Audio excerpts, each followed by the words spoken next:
clase era... Sí, está bien.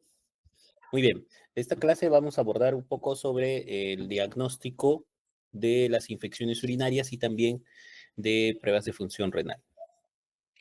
En cuanto a las infecciones urinarias, ustedes tienen que saber que el 95% de las ITUs, infecciones de tracto urinario, es por un solo microorganismo. Entonces tú tomas un cultivo y vas a encontrar E. coli o Klebsiella o Proteus. Muy raramente es que encuentres coinfecciones, es decir, que haya una E. coli con una Klebsiella o una E. coli con un enterococo. Es más, algunos mencionan que el hallazgo de más de 3 microorganismos se podría considerar un contaminante. Ahora, eso es relativo porque en las pruebas actuales de PCR, que son un poco más sensibles que el cultivo, tú puedes encontrar más de 3 bichos. Muchas veces he encontrado 5 o 7 microorganismos en una sola muestra de orina. Pero como regla, ustedes tienen que conocer que el 95% de estas infecciones son monomicrobianas. El microorganismo principal que causa infecciones urinarias es E. coli, ¿no? E. coli es una de las bacterias más importantes que tenemos en nuestra microbiota intestinal. Y precisamente de allí vienen las bacterias que producen las infecciones urinarias. En las infecciones urinarias complicadas es habitual encontrar otro tipo de bacterias como son Proteus, Pseudomonas, Klebsiella, Enterobacter y también Enterococo. Y cuando hablamos de infecciones nosocomiales, aquí puede haber también una mayor prevalencia de Proteus, Klebsiella, Enterobacter, Enterococo y Pseudomonas. Aún así, tanto en las infecciones urinarias ambulatorias, complicadas y nosocomiales o asociadas a cuidados sanitarios, E. coli es el principal microorganismo de hito. El hallazgo de anaerobios en la vía urinaria es algo excepcional. Como pueden ver, es menos del 1%. Doctor, disculpe que lo corte, ¿está compartiendo las diapositivas? Ah, no están viendo mis diapositivas, perdón. Creo que no he compartido. ¿O soy el único que le pasa? No. Ok, ahora sí deben ver mis diapositivas, ¿verdad? Ahora Sí, ahora sí. sí, doctor. Ok, ok. Entonces esto era lo que les mencionaba, ¿no? Entonces, el hallazgo, como les decía, de anaerobios en una infección urinaria es muy infrecuente. Tanto así de que, por ejemplo, si tú tienes el diagnóstico de un absceso renal, a diferencia de otros abscesos como son el absceso pulmonar, el absceso intraabdominal, absceso cerebral o absceso de piel y partes blandas, donde es mandatorio cubrir microorganismos anaerobios, en la vía urinaria no. La mayoría de abscesos son también por E. coli, por Proteus, Klebsiella, Pseudomonas, etc. Entonces, es algo inusual la presencia de anaerobios, pero sí pueden causar infección urinaria, principalmente Prevotella, estreptococos, peptoestreptococos, etc. Los hongos, si hablamos de hongos, prácticamente el único hongo que puede causar infección urinaria es Cándida. ¿Bien? Y generalmente esto ocurre en pacientes que son o diabéticos o que están cateterizados.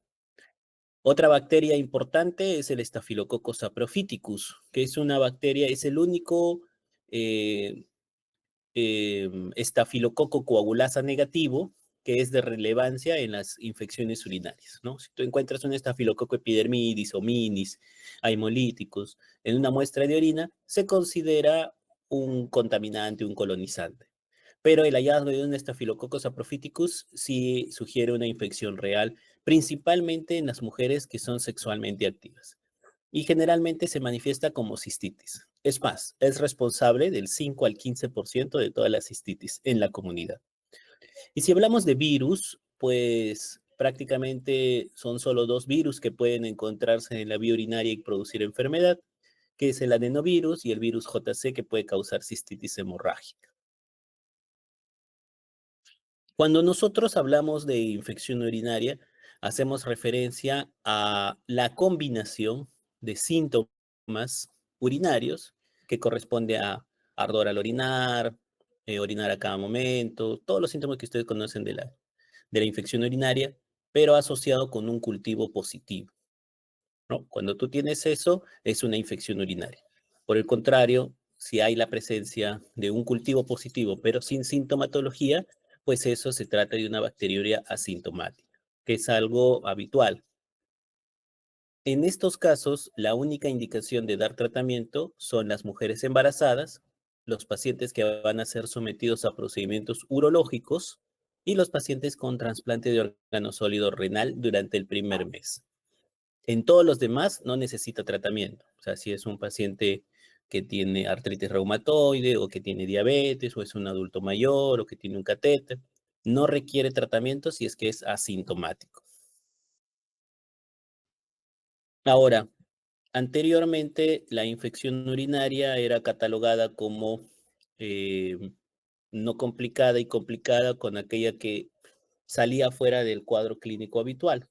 En la actualidad, la definición de una ITU complicada es aquella infección que va más allá de la vejiga, ¿no? Entonces, en la actualidad, tú puedes tener una ITU no complicada en hombres, puedes tener ITUs no complicadas en adultos mayores, en pacientes diabéticos, en niños, siempre y cuando esté circunscrita a la vejiga, ¿no? Entonces, prácticamente las infecciones que son cistitis son no complicadas, independientemente de la población. Y van a ser complicadas cuando ya haya un compromiso del riñón o el paciente esté febril o se asocie a un catéter o este paciente esté con prostatitis. Y bueno, ya los síntomas que ustedes conocen para reconocer a una ITU complicada. El diagnóstico de la infección urinaria es mediante el cultivo. El cultivo es el gol estándar en la actualidad. El criterio es tener más de 10 a las 5 unidades formadoras de colonia en un chorro medio, pero si hay síntomas de cistitis podemos ser un poco más permisivos con 10 a la 3. En el caso de un catéter urinario 10 a la 2 y en el caso de una punción suprapúbica basta una unidad formadora de colonia para hacer el diagnóstico. Otros datos que debemos tener en el diagnóstico es la correlación con piuria, y eso también hay que tenerlo en cuenta. La mayoría de infecciones urinarias te van a causar leucocituria en el examen de orina. Sin embargo, hay muchos pacientes que no tienen leucocituria y que pueden tener una infección urinaria. Entonces, su presencia sugiere una ITU, pero su ausencia no la excluye. Otro hallazgo interesante es la prueba de esterasa leucocitaria, que es en la tira reactiva, donde también puedes hacer la investigación de los nitritos. En el caso de los nitritos, la mayoría de infecciones urinarias son capaces de convertir los nitratos en nitritos, con la excepción de algunas bacterias como son Enterococo, Mycobacterium y Pseudomonas, las cuales no te van a dar una prueba de nitritos positiva. También hay que tener en cuenta de que en los pacientes con infección urinaria hay indicaciones para hacer una ecografía. Estas indicaciones, yo diría que la principal es un paciente que no mejora después de 48 a 72 horas. Las infecciones urinarias son infecciones de buen pronóstico, son infecciones que el paciente se suele sentir mejor dentro de las 24 horas de un tratamiento adecuado. Si tú estás dando un tratamiento adecuado y pasan 48, 72 horas y el paciente sigue febril o sigue con dolor lumbar o sigue tóxico, pues hay que hacer una ecografía para descartar absceso renal, pielonefrosis, pielonefritis enfisematosa, hidronefrosis, etcétera. También está indicado cuando haya un dolor lumbar intenso o persistente, porque podría tratarse de una necrosis del riñón o también podría tratarse de un cálculo adyuvante que esté condicionando obstrucción de la vía urinaria. Siempre que haya sospecha de un absceso renal o perirrenal, siempre que haya sospecha de cálculos en la vía urinaria que sean obstructivos, es decir, paciente con cólico o con hematuria. Todos los pacientes con ITU recurrente también necesitan tener una ecografía de los riñones. La ITU en los varones, como les había mencionado, es un hallazgo poco usual y siempre hay que descartar patología prostática asociada, ¿no? O litiasis o malformaciones. Y también hay que pedir una ecografía cuando existen factores de riesgo de complicación, como es el embarazo, la inmunosupresión, la diabetes mellitus o el trasplante renal. Es importante diferenciar cuando tienes una infección urinaria complicada de una no complicada, porque el tratamiento es distinto. En las infecciones urinarias no complicadas, por lo general, solemos ahorrarnos antibióticos con opciones terapéuticas, incluso de monodosis de fosfomicina o nitrofurantoína, que desafortunadamente no alcanzan concentraciones terapéuticas adecuadas al riñón, al parénquima renal.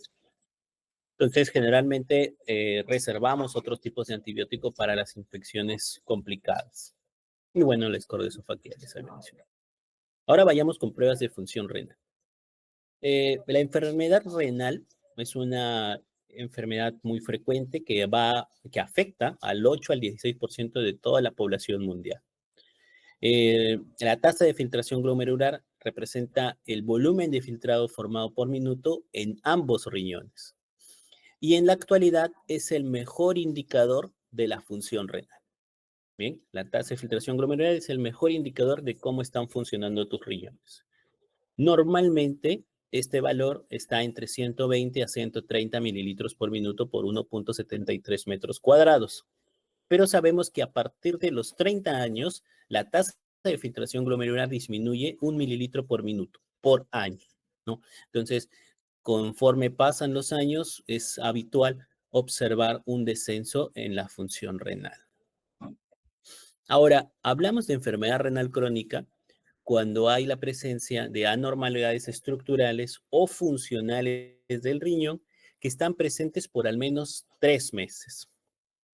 Y su clasificación eh, engloba a 3 componentes: a la causa de la enfermedad renal crónica, a su categoría de la filtración glomerular, que lo vamos a calcular mediante la tasa de filtración glomerular, y a la categoría de albuminuria, que nos hace referencia a cuantificar el daño que tiene el paciente.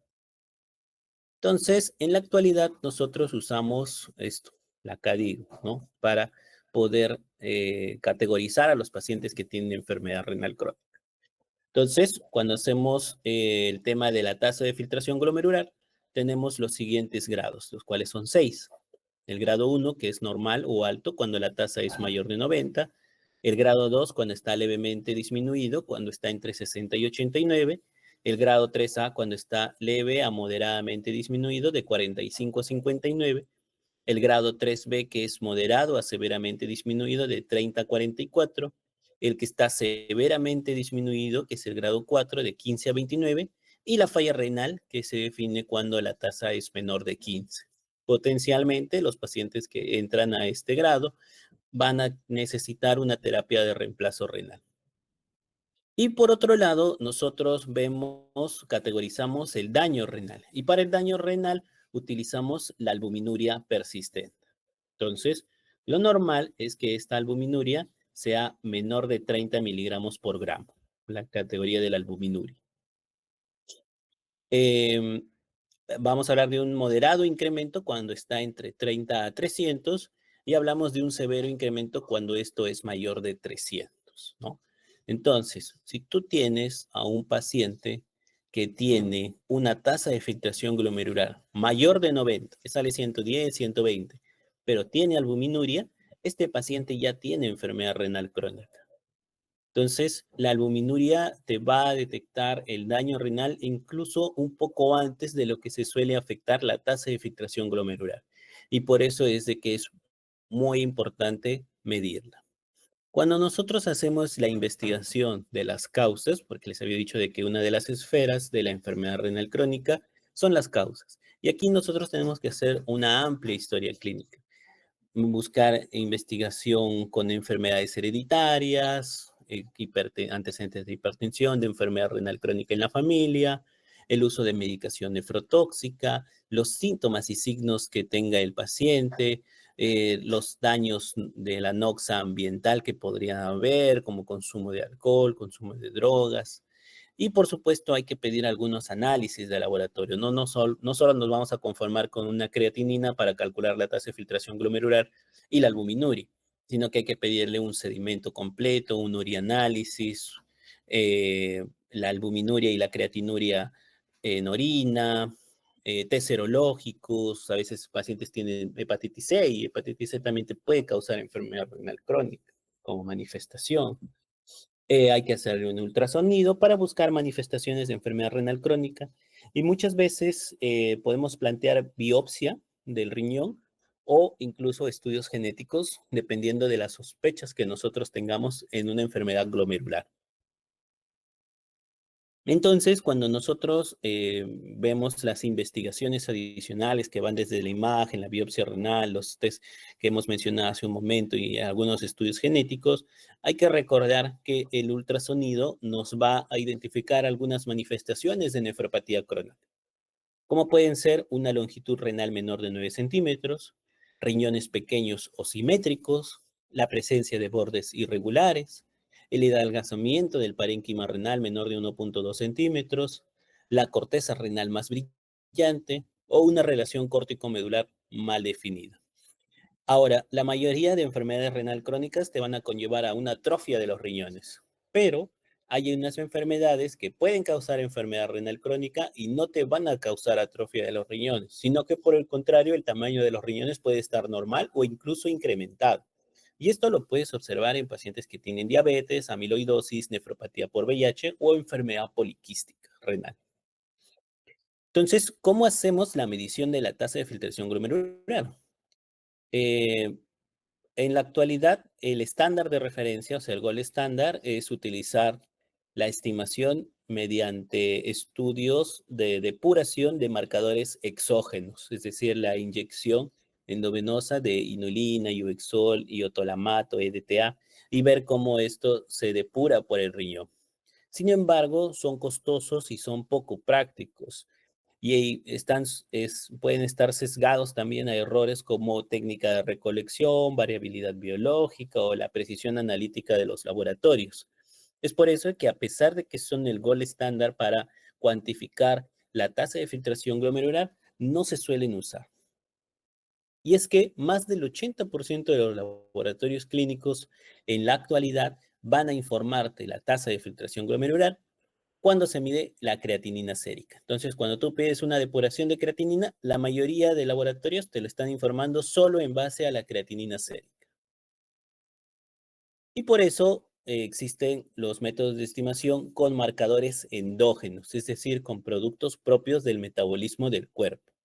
Los principales que tenemos es la creatinina sérica, que está incluido en las fórmulas del MDRD4, el CKD-EPI del 2009, o la cistatina, que está incluido en el CKD-EPI 2012 y también en la fórmula del 2021, o la asociación de ambas, la creatinina cistatina, que es el estudio que presenta mayor exactitud para el diagnóstico. Entonces, en la actualidad se han desarrollado más de 70 ecuaciones que están basadas en la creatinina o en la cistatina C para estimar la tasa de filtración glomerular. El CKD-EPI es actualmente la preferida por su mayor precisión en rangos que están entre más de 60, ¿no? Y el Cochrane Gold, que es una de las más clásicas, que es la que nos suelen enseñar en las clases de fisiología, de aplicar la formulita con el peso del paciente y también con la raza y el sexo del paciente. Es una técnica que ya no se aconseja. Puede tener una diferencia en 30% o más con otras fórmulas, como puede ser del MDR4, el CKD-EPI, y pueden clasificar incorrectamente la enfermedad renal crónica hasta en un 60% de los pacientes. Entonces, es una de las fórmulas que ya se desaconseja aplicar en la actualidad. ¿Qué es lo que recomiendan las guías CADIGO del 2024? Pues ellas recomiendan el uso de ecuaciones que sean validadas y que cumplan criterios específicos de rendimiento. ¿Cuáles son esos criterios? Un sesgo menor de 5 mililitros, una precisión menor de 10 mililitros y una exactitud de más del 90% como óptimo o 80-90% como aceptable. Entonces, se desarrolló este estudio publicado en el New England Journal of Medicine, donde comparó tres tipos de ecuaciones, la seca de EPI con creatinina, la seca de EPI con cistatina y la seca de EPI que combina ambas, es decir, la creatinina y la cistatina. Y en la actualidad, la fórmula del seca de EPI del 2021, que combina cistatina con creatinina, es la mejor opción para la estimación de la función renal y está respaldada por múltiples estudios, no solo por este de aquí, ya que contiene la mayor precisión y la mayor exactitud que las ecuaciones basadas únicamente en la creatinina. ¿Qué es lo que mostró el CKD-EPI 2021 que combina creatinina y cistatina? Pues una mayor exactitud de 91.5% frente a la creatinina sola que era de 87.2% y a la cistatina C sola de 85%. Cuando ves la CKD-EPI 2021 de la creatinina, que es la que en realidad la mayoría de nosotros usamos, ya que en la mayoría de hospitales no tenemos dosaje de cistatina. En mi hospital no lo hay, por ejemplo. Y esta elimina el factor racial manteniendo una buena precisión, pero esta precisión es del 80%, ¿no? Entonces, recuerdan el criterio de la CKD-EPI, te decía que tenga óptimo cuando esta exactitud es mayor del 90%, ¿no? Y aceptable cuando está entre el 80 al 90. Entonces, la seca de EPI del 2021 es el óptimo, tiene su exactitud del 91%, mientras que la seca de EPI del 2021 es aceptable. Igual, la Europea Kidney Function Consortium también te da unas ecuaciones muy precisas, pero han sido validadas para población europea. Entonces, el seca de EPI es una fórmula que supera incluso al MDR4, ya que posee un menor sesgo, mejor precisión y mayor exactitud. ¿Cuál es el problema con el MDR4? Pues que tiende a subestimar cuando el paciente tiene tasa de filtración mayor de 60 y puede generar algunos falsos diagnósticos de enfermedad renal crónica, ¿no? Además, hay que tener en cuenta de que las ecuaciones que se basan en creatinina pueden estar sujetas a variaciones por la masa muscular del paciente, por la dieta del paciente y por sus factores demográficos. Y eso es algo muy frecuente, principalmente en personas jóvenes. Hay muchas personas en la actualidad que tienen una cultura de ir al gimnasio y muchas veces en su propio afán de ganar masa muscular consumen proteínas exógenas o consumen creatina, ¿no? Entonces, esto sumado con el ejercicio físico extenso puede alterarte el valor de la creatinina sin necesidad de tener insuficiencia renal. Entonces, aquí la cistatina tiene un mejor valor, ¿no? Pronóstico. Y también hay que tener en cuenta de que en mayores de 65 años se aumenta el sesgo, sobre todo con las tasas de filtraciones glomerulares mayores de 45.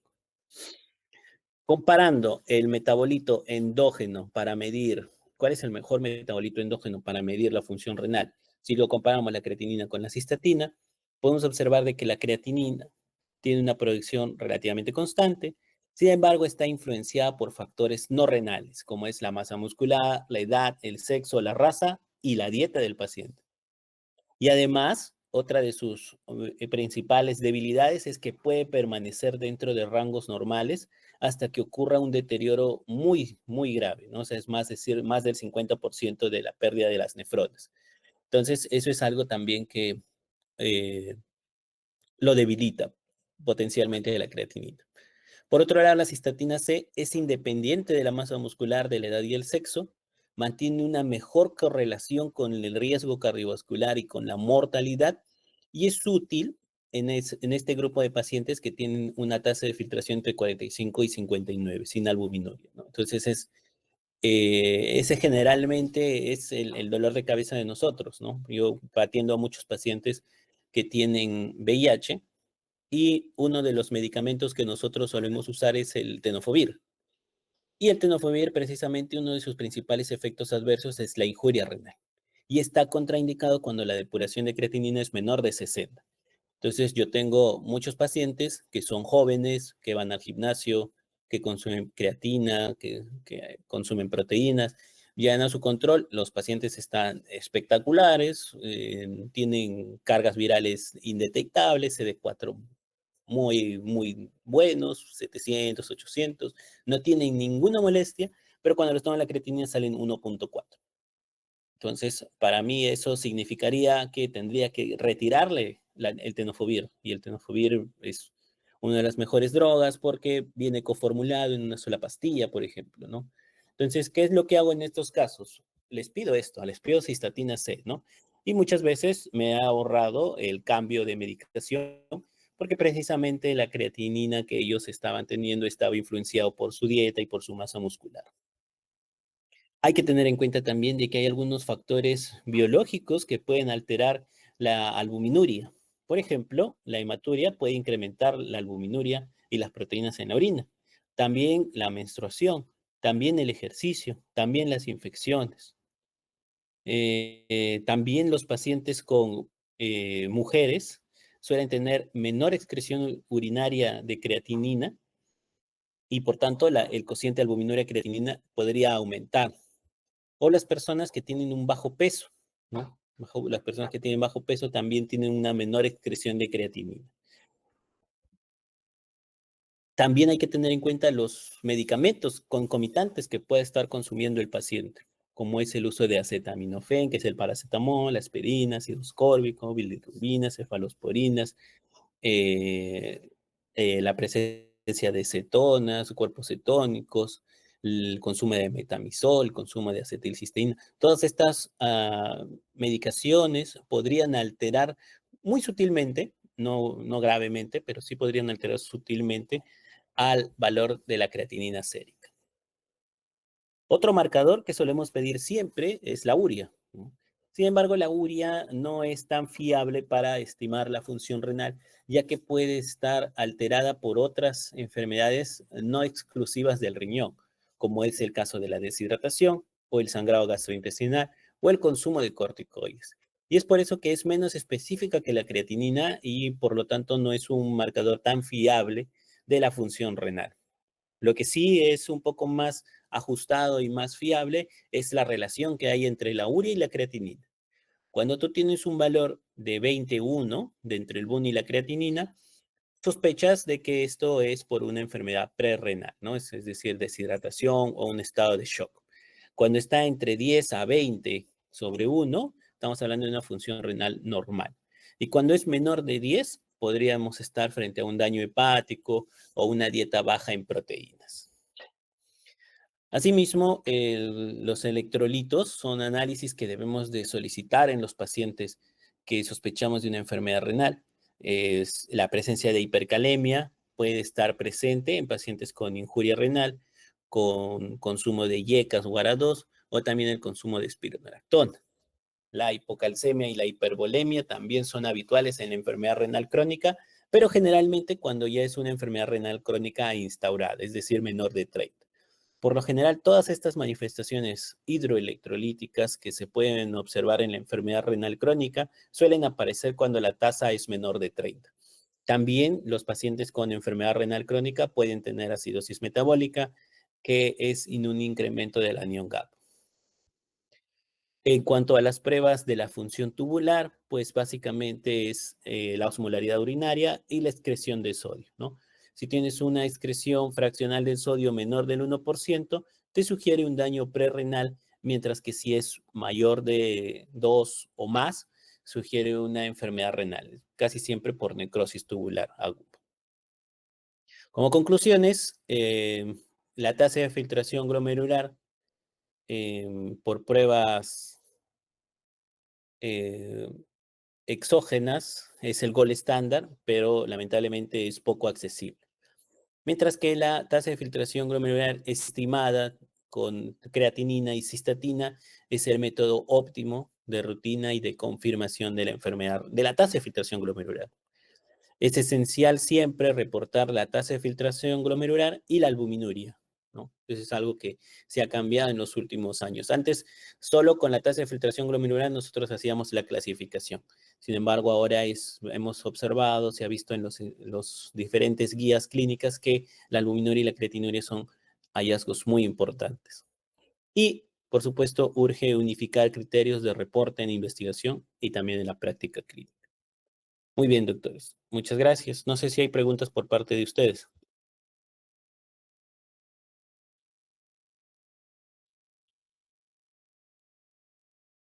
Doctor, entonces, según examen normal, o sea, sugería tomar creatinina o cistatina, porque entendí que en atletas es mejor la cistatina, pero en personas Sí. normales, ¿cuál de los Mira, dos? yo lo que te diría es de que en la mayoría de los hospitales lo que tenemos es creatinina. Es un análisis que está en casi todos los centros de salud que hacen análisis de laboratorio. Es un análisis bien básico, bien práctico, barato. Entonces, es el más accesible para nosotros. Entonces, yo te recomendaría de que uses la creatinina y que el cálculo de la tasa de filtración sí sea con seca de EPI. Bien, con seca de EPI, no con MDR4, no con CoCroF. Y cuando existan dudas, principalmente en pacientes jóvenes o que están en este rango de más de 45 y menos de 60, aquí la cistatina te podría ayudar más. Entonces, pídele en esos casos una cistatina. ¿Cuál es el problema? Que la cistatina no está disponible en los hospitales. Entonces, el paciente lo va a tener que hacer con su bolsillo. Entonces, le va a costar. Entonces, es por eso que yo no te diría que le pidas los dos, ¿no? Por un tema de accesibilidad y de recursos. Pero cuando hay dudas, sí hay que pedirle la cistatina Y hay que hacer el cálculo del CKD-EPI que combina creatinina con cistatina. Tú buscas en internet y te van a salir las fórmulas, son gratuitas. Y ese sería mi consejo.